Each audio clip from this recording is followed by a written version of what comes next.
High, আমি মনীষা। কেমন আছো তোমরা? সবার আগে সবাইকে জানাই শুভ চতুর্থী। আজ চতুর্থী হয়েই গেল।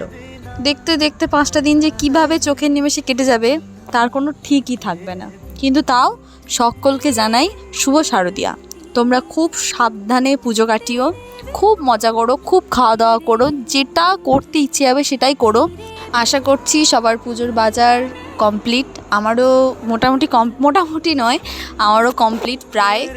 এই তো এবার তোড়জোড় করবো। আমি যেহেতু পুজোয় মামাবাড়ি যাই তারই একটা তোড়জোড় চলবে। আর এই যে ক্লিপটা দেখছো, আজকে আমি গেছিলাম একটু একা একা ঘুরতে। হ্যাঁ, তোমাদের মতো আমার দাদাও খুব অবাক হয়ে বলেছিল একা একা আবার ঘোরা যায় নাকি। আমি দাদার কথাটা প্রমাণ করে দিয়েছি, হ্যাঁ একা একা ঘোরা যায়, মন চাইলেই ঘোরা যায়, আর একা ঘোরাই ভালো। দেন তারপর সন্ধ্যাবেলা গেছিলাম দাদুর সাথে আমার দাদারা এই বছর যে দুর্গা মূর্তিটা পুজো করবে সেটা দেখতে। চলো আমাদের সাথে, তোমাদেরকেও একটু দেখায়। মায়ের মূর্তিটা অপরূপ সুন্দর হয়েছে, এত সুন্দর আর এত মিষ্টি হয়েছে মা দুর্গার মুখটা। তোমরা নিজেরাই দেখে আমায় কমেন্টে জানিও।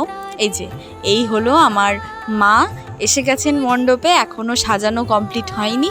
হ্যাঁ, এই তো এভাবেই বাবা মার সাথে ফুচকা খেয়ে বাড়ি। দেখা হচ্ছে নেক্সট ভিডিওয়। রাধে রাধে।